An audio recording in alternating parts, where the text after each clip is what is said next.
Salam aleihim bisem Yesua Hamasiah. Salam sejahtera di dalam nama Tuhan Yesus Kristus. Saya Pendeta Henry Tandianta MPS. Ini menu buka puasa saya ya. Itu ada kupat ya. Ada ya begitulah ya. Ini pemberian dari saudara-saudaraku yang masih muslim. Kan adik-adik iparku juga muslim semua ya. Ini nanti saya belum buka puasa ya. Kemarin saya berpuasa selama 23 jam ya. Nah, sekarang nggak tahu berapa ini ya. Sekarang mungkin nantilah ya, mungkin 20 sekian lah ya, 20 sekian jam. Tidak pakai sahur, tidak pakai minum ya. Menu buka puasa ini pemberian dari saudara-saudaraku umat muslim, adik-adik iparku, saudara-saudaraku dari jalur istri itu masih banyak yang muslim. Itu indahnya toleransi ya. Tapi mau ngucapin selamat lebaran nggak tega saya. Soalnya kan sudah ada perintah dilarang mengucapkan selamat Natal. Nah, saya mau ngucapin selamat lebaran duluan nggak berani. Nanti ditolak.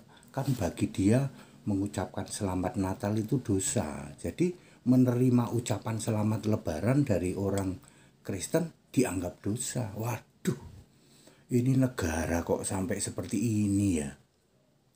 Mestinya sih kalau ada larangan ya, dilarang mengucapkan selamat Natal, dicabut lah. Tapi katanya enggak, kami enggak bikin larangan kayak gitu katanya. Ya sekarang ditegaskan lah ya, orang muslim boleh memberikan ucapan selamat Natal supaya kami yang Kristen kayak gini gitu. Kami juga merasa nyaman memberikan selamat lebaran ya, mohon maaf lahir batin. Enggak sama sekali kita. Tidak sama sekali terhadap kerabat-kerabat ya. Enggak berani saya, Pak. Ya. Mereka memahami dosa, memberi ucapan selamat Natal dosa, menerima ucapan apa itu juga dosa, kecuali nanti kalau ketemu selamat lebaran ya paling gitu ya, nggak berani duluin kita. Oke, itu saya akan membicarakan bukan itu. Saya Pendeta Henry Tandianta, Master of Bibliology. Saya ingin membahas tentang kematian itu produk iblis, bukan dari Allah. Saudara-saudara, kematian itu produknya iblis. Gara-gara iblis lah ada kematian ya.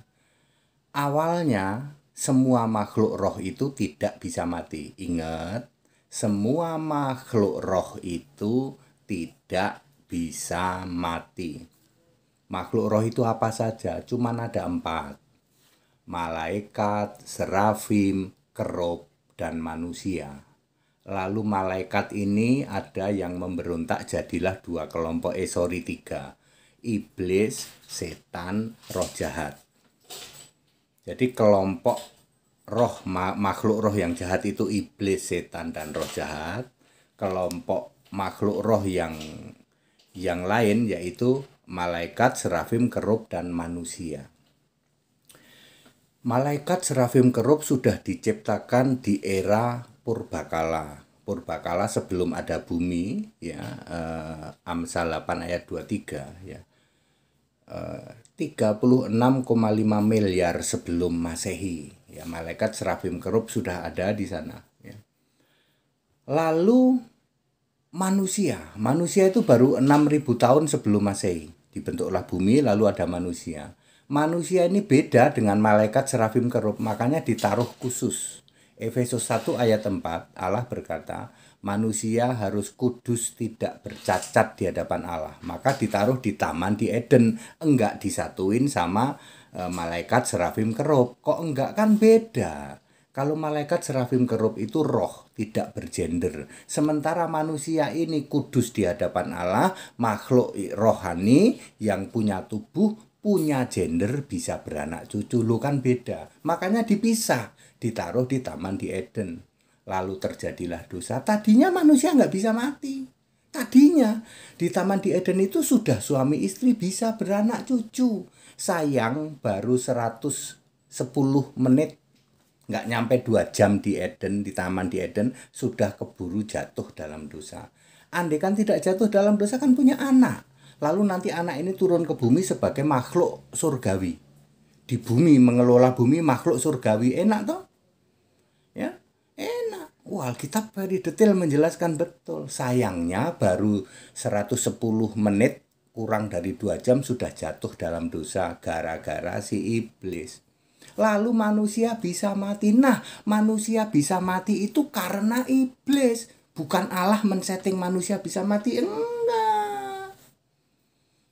Itu bukan Allah itu kalau yang men-setting manusia bisa mati.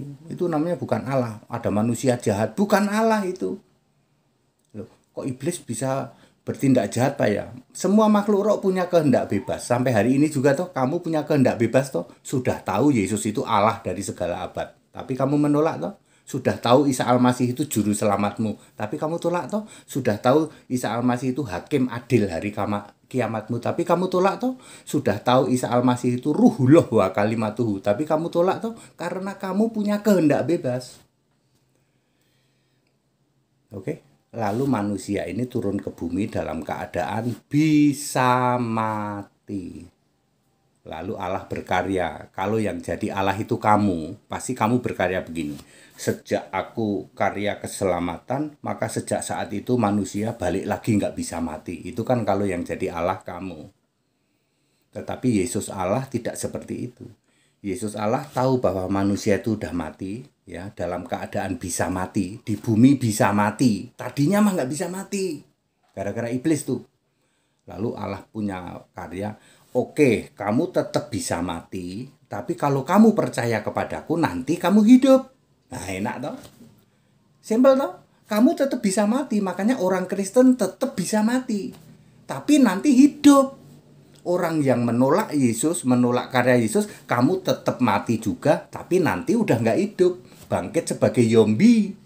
Yang saya katakan zombie, bisa jalan-jalan, bisa ditanya jawab, bisa diinterogasi, lalu nanti masuk neraka, tapi nggak punya nyawa. Ya, waktu bangkit itu udah nggak punya nyawa.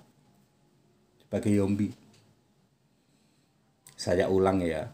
Manusia itu settingannya Allah, kudus tak bercacat di hadapan Allah. Efesus 1 ayat 4. Otomatis tidak bisa mati. Lalu ketika jatuh dalam dosa, Allah berkata, Yesus berkata, pada hari memakannya engkau mati. Tapi nggak langsung mati di Eden. Turun dulu ke bumi, Adam umur 930 baru mati. Persis 1 hari. 2 Petrus 3 ayat 8. 1 hari Allah itu 1000 tahun di bumi. Makanya umur Adam 930. Berarti waktu di Eden 70 tahun. Sekitar 110 menit. Lalu manusia punya genetik bisa mati. Nah, genetik bisa mati inilah yang disebut dosa yang diwariskan oleh Adam. Hari ini kamu bisa mati nggak? Bisa. Berarti kamu mewarisi genetiknya Adam. Tapi kami menolak, Pak. Itu mah orang apa? Ya, tidak ngerti ya toh. Wong kamu bisa mati kok. Kalau kamu nggak mewarisi dosa waris ya kamu nggak bisa mati. Buktinya kamu bisa mati kok. Lalu Yesus berkarya yang disebut Kejadian 3 ayat 15 nanti karya penyalipan. Ya, menebus kuasa hukum Taurat dan kuasa dosa waris. Dosa karena dosa waris itu dan dosa karena hukum Taurat. Dua kuasa dosa itulah yang ditebus oleh Yesus. Sekarang Yesus berkata, wahai kalian manusia, aku sudah menebus kamu. Kalau kamu percaya, nanti kamu hidup. Kalau kamu nggak percaya, ya mati. Markus 16 ayat 16, percaya dan dibaptis. Jadi, settingan kematian itu bukan dari Allah, bukan. Manusia bisa mati itu karena iblis. Jatuh dalam dosa. Terus yang menentukan kapan mati. Nah, yang menentukan kapan matinya itu siapa, Pak? Apakah Allah ataukah iblis? Maka jawabannya Pengkhotbah 12 ayat 7. Ya. Tubuh kembali ke debu kembali ke debu, roh kembali yang mengaruniakannya. Ya. Jadi yang menentukan siapa? Yang menentukan ya Allah. Kamu mau mati kapan itu ditentukan oleh Allah ya. Karena rohnya kembali. Yang punya kuasa terhadap roh kamu itu Allah, bukan iblis. Walaupun kamu itu jatuh dalam dosa dan bisa mati itu karena dosa. Dosa ya karena kerjaannya iblis. Tetapi rohmu itu tetap miliknya Allah. Ya. Bilangan 27 ayat 16. Allah itu adalah Yesus itu adalah Allah dari roh segala makhluk. Segala makhluk kan punya roh. 4 tadi, malaikat, serafim, kerub, manusia. Punya roh toh. Ya. Roh itu miliknya Allah. Meskipun agamamu bukan Kristen, meskipun kamu menolak Yesus, rohmu itu tetap milik Allah. Kamu dulu waktu umur 8 minggu, kamu dikarunia hidup itu, yang mengkaruniakan hidup itu tetap Yesus. Meskipun kamu tidak percaya Yesus. Pilihan ada di kamu. Oh iya, berarti benar Pak ya, manusia punya kehendak bebas. Betul, kamu mau menyembah Yesus atau menyembah yang lain, itu pilihanmu. Menyembah selain Yesus binasa. Meskipun kamu namain Allahmu itu Bapa, meskipun kamu namai Allahmu itu Tritunggal Maha Kudus segitiga, gitu. Kalau kamu tidak menyembah Yesus, mati kamu. Ya, Alkitab very clear, jelas. Nggak usah dibungkus pakai Bapa, Anak, Roh Kudus, mati kamu. Ya. Yesus yang harus kamu sembah. The only one God, itu Allah dari segala masa kok. Waktu janin 8 minggu yang memberi hidup, roh hidup ke dalam janin. Itu siapa? Yesus. Makanya rohmu nanti kembali kepada Yesus yang mengaruniakan. Pengkhotbah 12 ayat 7. Meskipun kamu menolak Yesus, meskipun kamu menghujat-hujat Yesus, tapi ingat, roh kamu itu yang ngasih Yesus, nanti roh kamu itu kembali kepada Yesus. Maka orang yang cerdas akan ngomong, meskipun aku tidak percaya Yesus, tapi aku tidak akan menghujat Yesus, sebab rohku itu miliknya Yesus. Dan Yesus Allah yang benar tidak punya rancangan gitu. Ini kamu nanti mati dalam dosa, kamu masuk neraka, itu bukan Allah. Allah itu tidak punya rancangan yang kamu ini nanti masuk neraka, kamu masuk surga. Itu bukan Allah yang kayak gitu. 1 Timotius 2 ayat 4, yang menghendaki semua manusia selamat, itu ciamik, itu baru Allah yang benar. Allah yang benar, Yesus Kristus, menghendaki semua manusia selamat, mengenal kebenaran yaitu Yesus. 1 Timotius 2 ayat 4. Jadi kalau ada Allah yang merancang-rancang, aku sudah menakdirkan kamu ya, kamu nanti masuk neraka, kamu nanti jadi orang miskin, kamu nanti jadi begini, matimu umur sekian, aku sudah menakdirkan kamu. Itu bukan Allah yang benar. Kalau Allah yang benar tidak seperti itu. Allah yang benar mau semua orang selamat. 1 Timotius 2 ayat 4. Jadi kematian itu bukan produknya Allah. Bukan, itu produknya iblis. Tetapi yang menentukan hidup matimu itu Allah. Sebab Allah memiliki rohmu. Rohmu itu milik Allah. Kalau kamu jahat, dimasukin ke alam maut. Nanti setelah mati ya, rohmu kembali kepada Allah yang mengaruniakan, kembali kepada wewenang Allah. Ini orang ini cuman percaya Yesus Tuhan, ya toh, Yesus Tuhan tapi menolak Yesus Allah. Cuman percaya Bapa melulu tapi tidak pernah percaya Yesus satu-satunya Allah, ya toh. Waktu mati masuk mana? Alam maut. Meskipun kamu teriak-teriak apa? Tuhan, bukankah aku bernubuat demi namamu, mengadakan banyak mujizat, gitu. Alam maut kamu tempatmu, selama kamu tidak menyembah Yesus Allah. Kalau Kristen itu clear, gitu, very very clear, gitu. Berarti semua manusia pasti mati, Pak, pasti mati, walaupun sudah percaya Yesus, betul. Ya, mati dulu, baru nanti dibangkitkan khusus yang percaya. Kalian yang nggak percaya mati juga, tapi nanti nggak hidup lagi, cuman jadi zombie, diinterview, ya toh, ditanyain, diinterogasi, ya sesuai kitabmu, lalu masuk neraka. Jadi zombie masuk neraka itu benar ya. Seperti zombie kalian semua yang tidak percaya Yesus dari agama apapun. Ini ayat Alkitab ya, Wahyu 12 ayat 13. Maka laut maut dan kerajaan maut menyerahkan orang-orang mati untuk diinterogasi. Zombie dong, orang mati kan nggak punya nyawa. Makanya hanya tubuh dan jiwa nanti yang binasa dan roh disiksa seumur hidup. Selama-lamanya maksudnya. Clear? Jadi kematian itu produk dari iblis, bukan dari Allah. Kematian adalah produk iblis, bukan dari Allah. Clear? Tuh, nanti aku buka puasa tuh. Ada ketupat, ada serini ya, ada begitu ya. Nanti tapi bukan sekarang. Ya. Kelihatannya buka puasa saya lebih malam dari di luar sana yang sedang puasa. Paling di luar sana kan jam 6 ya, mungkin aku jam 8 atau jam 9 lah ya, seperti itu ya. Nggak makan Pak, nggak minum Pak, nggak. 24 jam Pak, lebih malah. Kok kuat Pak? Ya itulah puasa dalam Kristus itu begitu. Umur Pak ATD berapa sekarang? 60. Aku umur 60. Kuat berpuasa lebih dari 24 jam, tidak makan, tidak minum, dan tidak koar-koar, tidak bikin slogan, hormati dong, aku lagi puasa. Enggak. Makanya sebagai mereka kan taunya aku nggak puasa, makanya aku dikirimin nih kayak gini, kupat ya. Itu apa ya itu ya? Ya nggak tahu lah, itu apa opor ya.